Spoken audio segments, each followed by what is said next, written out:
Hey, welcome to Being Creative. My name is Rick Leaf. As you know, I am the host of this show where we explore the... Oh, God. Oh, Lord. So, hey, gonna be honest, it didn't work. You remember how the intro went. You know, we're going to explore the value of creativity through stories of successes and failures of people like us or not like us at all. Yeah, that part. See, no one wanted to share their stories. Most people don't believe that they have a great story. And other people love their story, but they tell themselves that no one else will be interested in it. A holy ton of people just refuse to even entertain the idea that their story, their successes or failures or frustrations or loneliness or victories have any merit at all. And then there's the expectations. Maybe they've heard a podcast or two, or I think that every podcast has to be like that podcast, but they're not that kind of guest or co-host or storyteller, so they convince themselves that they can't podcast. It's been madness. Madness, I tell you, madness. So what is a cute little podcaster with a rakish scarf to do but go back to the drawing board and scratch out some new plan with naughty, inappropriate innuendos and the speech bubbles and all that jazz. Maybe dial in some new music. Yeah. Pivot, as those Silicon Valley kids like to say, even though personally I think the Silicon Valley kids are the freaking worst. Anyway, this episode, I'm starting over from scratch because everybody sucks, except me, of course. Look, I might not know where I'm going. I might not know how I'm going to get there or what I'm going to do if I ever arrive. But gosh darn it, I'm going to have a great time while I'm at it. And if that sounds like an interesting way to spend the next hour, then climb aboard this Cluster Mug Express. Because we're going to ride the rails like a bunch of creative hobos and rubbies and see where the journey takes us. So without further ado, let's go. I'm glad you're here. So I am glad that all three of you are here. I don't have the highest listenership, to be honest, so I really appreciate all three of you. Really matter. And I really appreciate you. My desk, my bedside table, my travel bags, my suitcases, they all have bits of paper with ideas that were written down frantically in haste. And I just found one where I'd written, "Who draws the lines for your life?" And if it's not sort of immediately obvious to you what I would be talking about, I can tell from that little note that I'd been contemplating the idea of normal really as a narrow construct. Essentially, I think normal is really this thin, narrow definition which exists solely for the purpose of excluding people, to leave as many people as possible drawn outside those lines. And then through marketing and whatnot, pressure is applied to those drawn outside the margins to desire being inside, to the point where they'll buy or sell or pursue or adopt virtually any asinine product or service that they believe will be their golden ticket, awarding them admission to the great club of normal. So when I'm talking about who draws the lines for your life, are you drawing yourselves in the margins where you're just a passive observer of the events of your own life, a powerless spectator, as it were? Or are you, on the court or on the field in the the heat of every single play call and every sort of strategy to move forward. Because the stories we tell ourselves are powerful. So whether it's the beginning of this year, which is exactly like the end of last year, I appreciate the fact that we're looking for markers along the way to like maybe indicate how far whatever we've come or how different we are. I'm sure that many of us at least have realized that, the turning of the clock on a new year doesn't really change anything. We could change it if we start asking better questions, maybe. So I was just thinking, what story are you living? What story are you telling yourself? What story are you telling others about yourself? I have this little riff. I'm sure some of you have seen me play around with it on Instagram and different places, but it goes, something happens. It means nothing. So we make up a story for what it means. The story creates our world. The world creates our reality, and what is and isn't possible. This is life. Now, I like that because I memorized it. And I find myself so clever with words. No, I like it because it's reusable. It comes up over and over again, whether it's a political story that we're listening to or adopting or telling ourselves, whether it's a personal story, a professional one, whatever it happens to be. How we say something is as important as what we say, which is one of the things I've always loved about slam poetry. It's the delivery is what makes the words come alive. It's where I find the personality of the writer and the writing coming through.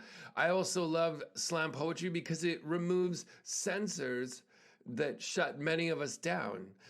Particularly when I'm going into a school and I'm teaching slam poetry to whether they're elementary school, middle school, or high school. Everyone has a story. Everyone has something to say. And there's a few reasons that, we tell ourselves why we couldn't or shouldn't. Often, this year I've been starting off the sessions with students that have never done slam poetry. I'll start off with something along the lines of, it's a writing prompt is going to be some days life feels like. And I'm like, let's just imagine, a list of, I'll write bad on one top of one list and good at the top of what's going to be another list. And I'll just say, let's imagine different types of emotions or feelings. So under bad, it might just be sad. And under the good list, we'll start with happy. What other emotions or feelings do we experience would be my first question, because I like to get the room filled with voices, with ideas, with words. Something like this is a simple kind of, there's no real wrong answer, right? So often it'll be depression, discouragement, frustration, anger. And then often, the list of bad emotions or feelings, which are just really the more complicated, darker colors of our emotional spectrum. Usually that is 3 times or 4 times as long as, happy, excited, amazing, whatever, that they've thrown out on the other column. And then often a student will go wow, why is that list so much longer? And it's a great segue into the conversation around what emotions and feelings we believe we are allowed to share. We're all supposed to be happy and upbeat and excited and amazed with life and full of determination. And let's hope that we are on more days than not. But our story as humanity, our story as individuals, as couples, as communities, cities, countries, the world, it includes all of those other colors and those feelings and emotions. And if we tell ourselves, well, I'm not allowed to share those and talk about those, you're denying the value. You're denying the whole part of your story that has these darker colors in these chapters. And so I would say, in a room, if I'm in a room with 20 or 30 people, I guarantee you somebody is having a great day. Maybe they've tried out for the team and they made it. Maybe they got great friends. Maybe they had a crush and they've told the crush that they like him, and then the feelings were reciprocated and everything's amazing. I know that there's probably somebody having a day like that in a room of 20 or 30 people. In a room of 20 or 30 people, I know that there's also somebody having the worst day of their life. Maybe they tried out for the team and they didn't make it. Maybe they told their crush they liked them and it wasn't returned. Maybe they don't have any friends and they're super lonely. Whatever chapter you're in of your story is valid. It's important, not just for you, but for people around you. And even if you have great friends, great community, where you could talk about anything, when does it just comfortably feel like you could just say, hey, by the way, I'm super depressed and discouraged, or I'm feeling lonely, or I kind of hate myself, or I'm feeling self-destructive, or whatever, when is it just naturally come up that we have these opportunities to share this whole part of our story? Often we don't. And so here we are, we have all of these feelings and emotions and experiences that make up so many parts of our day. And for so many of us, we either tell ourselves, well, I can't share those, that's inappropriate, I have to be like upbeat and positive, or we don't beyond not feeling like we could talk about it with other people, maybe we're embarrassed about it. Maybe it feels like we're failures or whatever. That's how a lot of us feel. And so if I come into a room and I'm like, hey, everybody's got a story, everybody has something to say, many students feel like they can't for those reasons. And then also there are these things called censors that define, many of us use censors to define what we believe we're capable of. So censors are often things that we struggle with. So in something like slam poetry, that could be maybe a student struggles with spelling or grammar or punctuation. I struggle with all three to this day. And those struggles could leave you feeling like you can't do creative writing. But then slam poetry comes along. I walk into your class and I'm like, hey, you know what? Slam poetry is different from traditional poetry, which was written to be published online or in a book or a journal. And your audience was going to read it. That's the way they're going to experience your writing. And so, of course, punctuation and spelling and everything else are super important if you want them to understand how you wanted your words to be read. But in slam poetry, nobody experiences it unless the poet reads it. So nobody's going to read it but you. So if you know what you're trying to say, don't worry about it. Spell words however. We don't actually even use commas and periods exactly.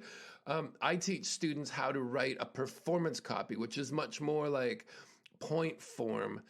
If you were to look at a performance copy, a piece of paper, it's like if I want a whole list of words to go really fast and long and I don't want to take a breath, I'm going to write those all on one line if possible, if I can fit them all in there, so that when I'm memorizing, or if I haven't even memorized my slam yet, and I get up in front of you, I realize when I get to that line, and if there's a whole ton of words on that line, just take a deep breath and just give or say them as fast as you can. If there's a ... to me, that means pause, means a little bit longer than a pause. And that's where you want your audience, you give them a moment to think about what you just said or to anticipate what you're about to say. So in the world of slam, I really like this because it gives us an opportunity to value all the chapters of our story emotionally, and socially and everything else, what we really want to write about. So something like, some days life feels like, if you're feeling like a train wreck, if you're feeling like you're stuck in traffic, if you feel like you're, the wind's in your face, the windows are down, tunes cranked, you're flying down an open window, if you feel freedom and excitement, if you feel depression and discouragement, whatever your day feels like, you are allowed to write about it. In fact, that is the only thing you should write about.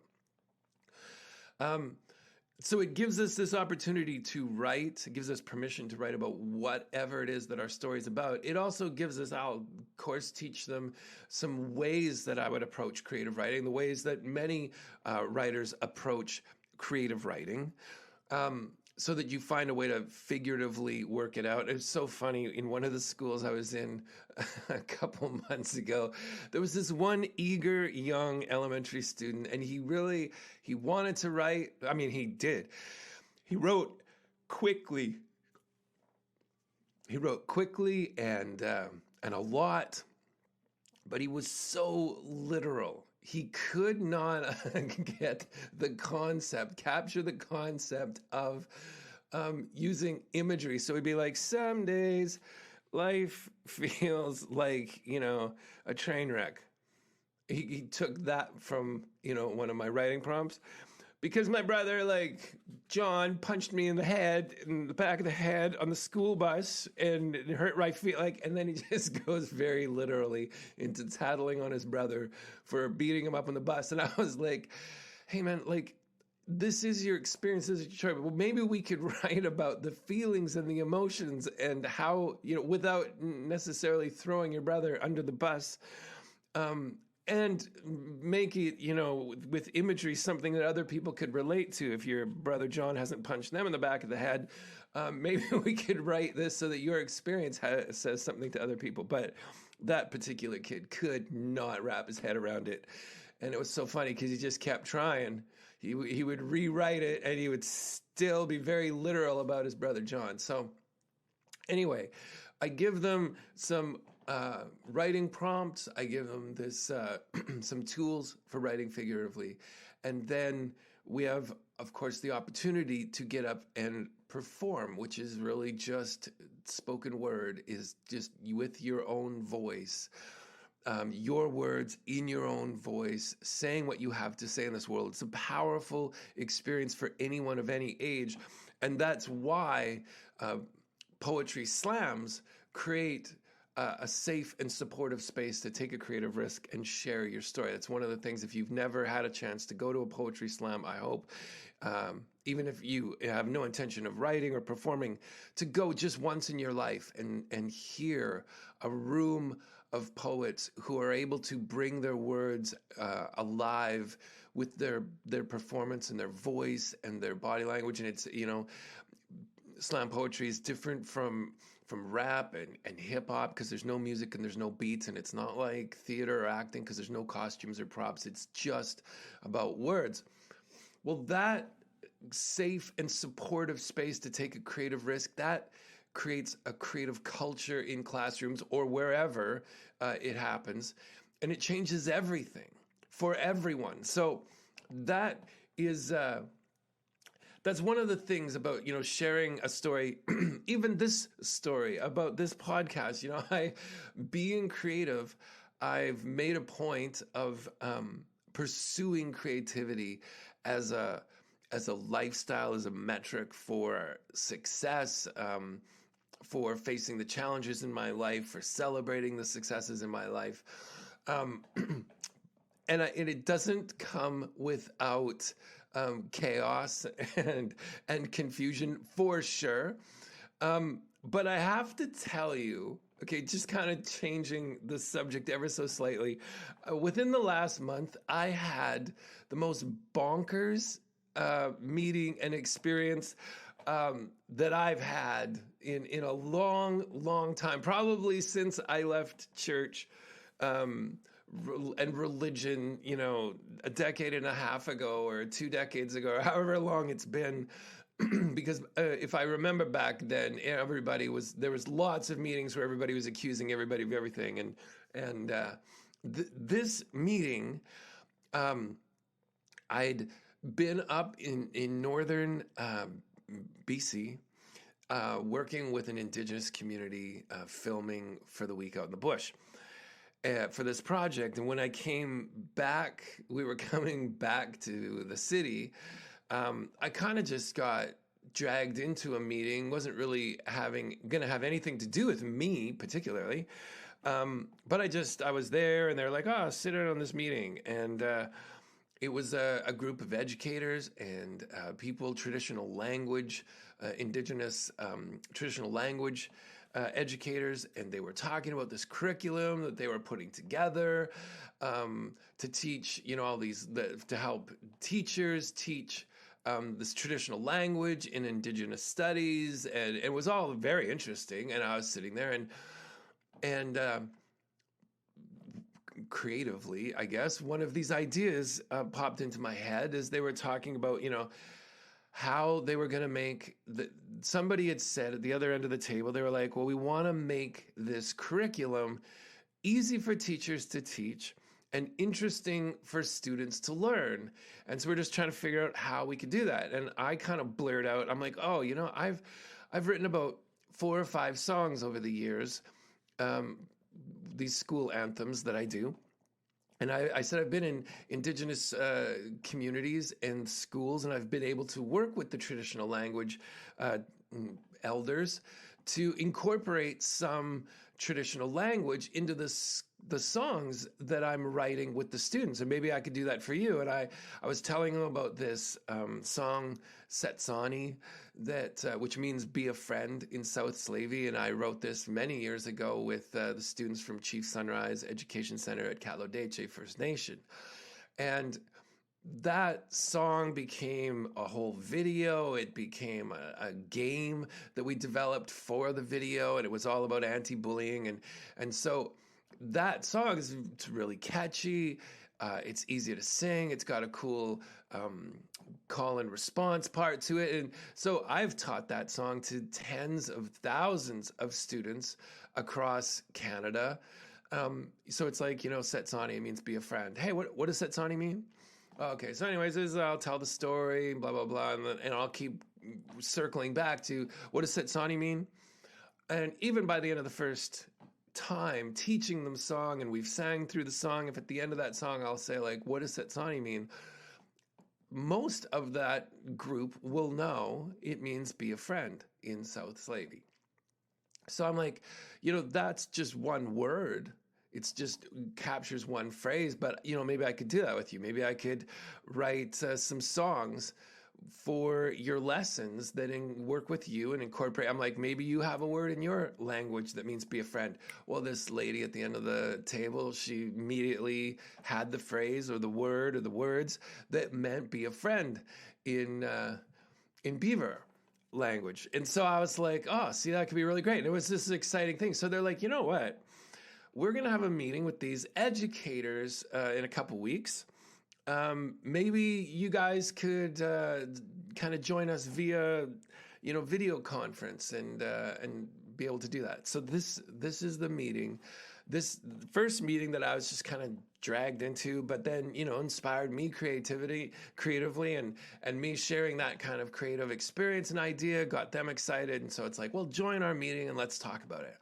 So the day that I'm going to do that, I'm here in my studio, and that whole day was absolutely bonkers. I'm trying to get this new program installed on my computer so that I can join this conference call, and it's not really working out. And while I'm getting set up, all of a sudden I start having this health kind of moment.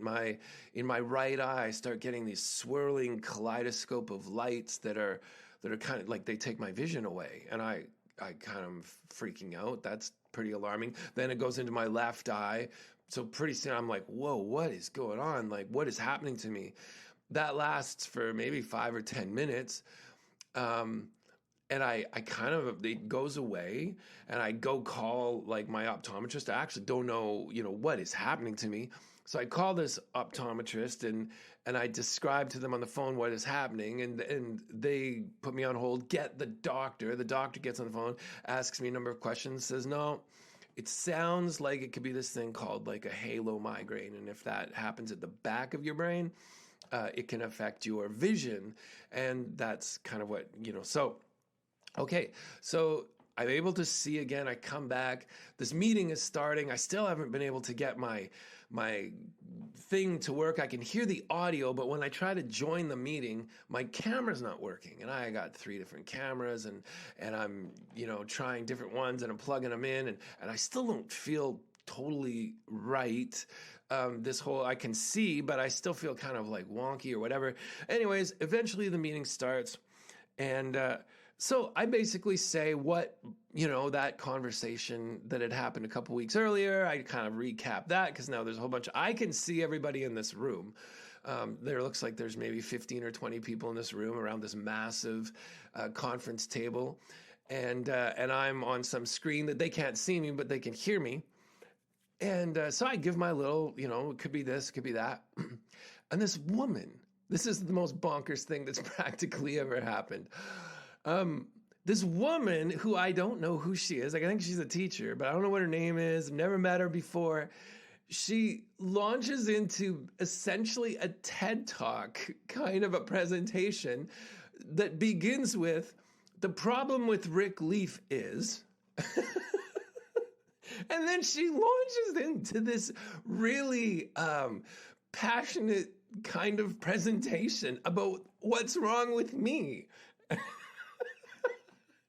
And I'm like, this is the most bonkers moment. I don't know if that's ever happened to anybody else who's listening, but it was really incredible. And she cites, because I've never met her, we've never talked, I have no idea where her perspective is coming from. I don't know what she thinks that she knows about me or what she thinks. And it was basically boils down to, yeah, Rick goes into these schools and he writes these songs, but then he leaves and it's all about him and it's not about the kids. And I'm like, what do you expect an artist in residence is going to do? But work with the kids in a school for a week. And then, of course, I have to leave. Anyways, one of the funniest parts was this one school that she cited. And I don't know why. I don't know if she works there. But she said, yeah, this school, Central, he writes his stuff and then he leaves and that's it. And I honestly, I can't do better at encapsulating her TED Talk because I'm still trying, like my sight and my vision was still kind of wonky. My balance was a little bit wonky. My camera's not working. I'm trying to troubleshoot this whole time that I'm listening to this presentation about what's wrong with me. And then try to respond to it in a way. It was funny, that particular school, it was called Central. It was the arts school in the city. And the funny part about it is that the songs I wrote in that school, I haven't been there for years. The songs that I wrote there were amazing. They really were epic. That was one of my favorite schools ever to go to. It was known as the arts school in that city. And when I first started going there, I did slam poetry for 2 years. And when they booked me for the 3rd year, I called up the principal. Her name was Janet. She was amazing. Really, really respected her. And I said, so are we still doing slam poetry? Or do you want to do something else? And she's like, I don't know. What else do you do? I'm like, well, I do songwriting and video production. She's like, She said, now these are her words, not mine. She says, we're the arts school, or known as the arts school in our city. And I don't know that we're actually doing anything that sets us apart from any other school. So could you come in and write like a really big like school anthem and incorporate like all 360 students in the school? And could you make a video that would go with that we could share in the community that would really highlight, that we're this arts school? And so we did. They had this poster on the wall. Well, they had 2 posters that really were the catalyst for that's the song that we wrote. It was called Changer le monde, Change the World. One poster said, it was this massive thing. It said, if you change your words, you can change your mindset. And then they had another poster on the wall that was built around this acronym of ARTS. So it was like acceptance, respect, together, security. And so we incorporated their motto that was on the wall and it was also a French immersion school, so we did that in French and English. Mindset is a kind of a bonkers kind of word to include in lyrics. So it was like, if you change your words, you can change the world. So that's how we ended up with that song. And it was epic. And that led to 4 years in a row writing these songs like Écoutez notre histoire, Tu n'es pas seul. I don't know how to say any of this. I'm saying it purposely. And then École du Monde, Meilleure École du Monde. The reason I'm trying to say that in French is because I don't speak French at all. And that's my point. I've written songs with French schools, with South Slavey, with Oneida, songs in Spanish with Spanish teachers. I don't speak any of those languages. Clicho, another one. And I love learning from people, and I love the process of learning from the elders and also from the students saying, look, I can't say this correctly, so it's really up to you. This is not only is this your right to bring your language to this song, it's your responsibility. I can't do it for you. And those songs were so successful in terms of engaging all of the students. They were really catchy. They were great to sing. The families and the teachers and everybody loved it. That very first song we had made in Friday afternoon in the gym. We got in there to record with everybody singing the song. And we kind of made the center aisle so that it could be kind of like Soul Train, where these kids, and we had different students that had been arranged beforehand, that at some point in the song they were going to start dancing down the middle of this aisle. And I usually record the songs 3 times to make sure I got a good take, and lots of camera angles to choose from for the video. And at some point, the VP came up to me and said, Rick, if all of these students are dancing, do you think maybe the staff should also dance through the middle? I'm like, that's a fantastic idea. So the next take, the staff danced through. Many of them, not all of them, but many of them. And there was just such a great community feel and vibe. And they said that. Teachers said that for years. They're like, you know what? That was a turning point for even team building with our staff. We'd never done anything like that. It was so free. It was so fun. Just a lot of joy and sharing that experience. And so we did that for 4 years in a row. And the principal, I remember coming back one year and I'm like, what happens when I leave? I actually asked this very question. I'm like, what happens when I leave? Does anything happen? And he said, oh yeah, we use these songs all year long. Every time we have an assembly, we play our song over the intercom while all of the classes are filing down to the gym, and they're all singing the song that they were part of writing as they're coming through the school, and as they get into the gym, it just gets louder and louder and louder. And he's like, it's a really great way to keep reminding ourselves of our core values, of the things that make our school a safe and supportive space for everybody. It helps focus us. It's really great. We use them all year long. So it was really funny to be sitting there listening to somebody criticizing a decision that they weren't part of and they didn't understand, and the creative application of helping somebody tell a story, which is ultimately what I do as a songwriter and an artist in residence. I don't come in with a program going, hey, we're going to write a song about depression, or we're going to write a song about, the buddy bench or whatever. I'm always asking them, what would you like to write about? And whether it's slam poetry, songwriting, or the video creation, it's always about using creativity to help somebody find a voice to share their story and what they want to say. That's why I love doing what I do. I have written hundreds of songs for myself. I have written many slam poems. I've written a book. I've written articles. I have no problem communicating what I have to say in this world. So that isn't at all what I'm interested in imprinting on a community or a school. I want to help somebody else find their voice and their language if they haven't yet, or to augment the language that they already have, to share it in a even another way, another creative way. So I sat at that meeting because I should finish that story. That meeting ended. I was like, well, that was kind of bonkers. I went into the kitchen, and while I was on that conference call, my daughter had showed up. She doesn't live here anymore.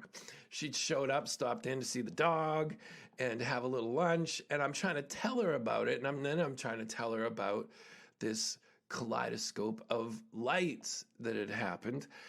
And I Google, what did I call it? Halo migraine or something like that. And I'm trying to read off of my phone the symptoms or the kind of the medical description of what happens, and I can't. The words that I'm reading with my eyes aren't coming out of my mouth, different words or the wrong words, or I can't form the words, or I start slurring the words. Now I'm freaking out. Now I'm starting to feel like, am I having a stroke or what is going on? And she's like, it's making my daughter alarmed, and she's like, do you want to go to the hospital? And I'm just like, no, here in the city that I live in, it's like, there'll be a sign that says you're going to wait 5 to 8 hours to see a doctor if you have to go to emergency. So I didn't want to just go sit there if that wasn't what was going on. So anyways, I sit there to try to keep reading out loud to see if it's going to get better. And then I am not able to feel my hand. It goes numb and it's cold. And now I am convinced that I'm dying. And my kids, they just launched into action. My daughter's calling her partner and calling her brother, and they come over and they're like, yeah, well, we're taking you to the hospital. And they worked it all out, and we went to the hospital, and hours later, after a number of tests, whatever, I find out that I didn't have a stroke. It was all of this halo migraine. If you ever have one of those, holy, this is the first I've ever had. Never had anything like it before or since. I have no idea where that came from or how I can, avoid that in the past. But that day was bonkers. It was just the craziest meeting to have a stranger start off their TED Talk with the problem with Rick Leaf in the middle of this health crisis that lands me within an hour of getting off of that thing. I'm in emergency and they're doing like all these tests on me. So I didn't have a whole lot of time to kind of think about this until days, weeks later. And mostly I hate memes, and I think that social media is proving itself, all of the networks, they're all proving themselves to be useless and unhelpful in our life. So I've killed most of them. I've quit some of them. I've taken them off my phone. Instagram and LinkedIn are two that I still use, probably detrimentally to my mental health. But one of the things about LinkedIn that I have found so funny is the use of these fluffy memes. I don't know whether some people are like, look, it's not like a social media place, like it's about professional stuff, and so, but I don't really have anything to add to anybody's life, so I'm just gonna keep posting. You know those kind of memes that are just like, you gotta master your fear or fear will master you? You know those types of things that just turn a phrase, say it one way and then they say the other way, and they put it in like a script kind of a font with a soft lighting or maybe a pastel background. I hate those things. It's like that whole idea, like we're only allowed to talk about the feelings and the emotions in the one list, happy, fuzzy, pastel, like we're only able to do this. And I'm like, does this really help anybody? Like, is this based in anything? So I'm saying all of that because two memes did come to mind as I thought about this bonkers day and this crazy meeting. And one was, don't take criticism from somebody you wouldn't take advice from. I loved that. And I thought about that in relation to this meeting. And the second one that came right on the heels of the first one was, stop worrying about making everyone like you. You don't even like everyone. Which I thought was Also very true. So don't worry about it. Don't take criticism. When somebody doesn't know what you're all about and what you're doing and why you're doing it. If a person launches into an attack on you or anybody else, they're not the kind of person that is set up to give solid, actionable advice based in reality, essentially. And don't worry about it. Don't worry about them liking you or not liking you, because quite honestly, there's a whole bunch of people I don't like and don't listen to. So here's the deal.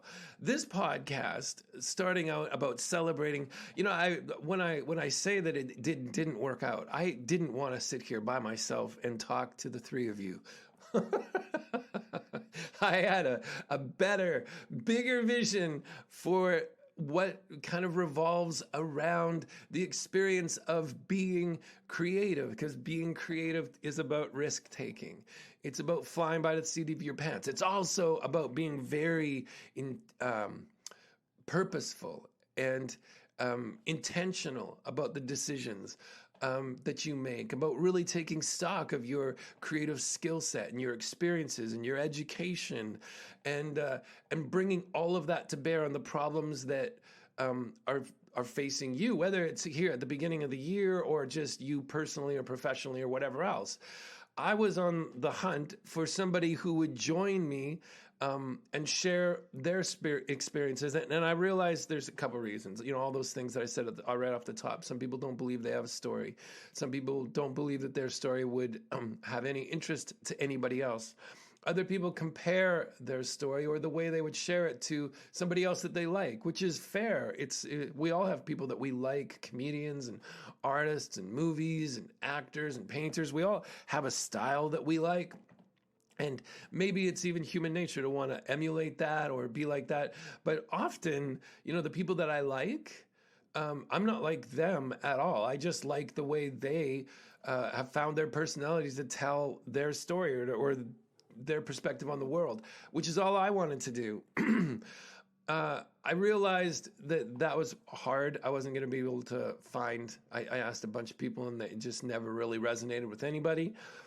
The other part, I thought, well, then I'll just share my successes and my failures and struggles. And I also get why that's hard to do.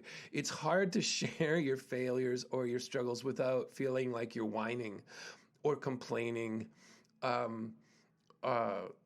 which is even this story with this craziest meeting I've ever had.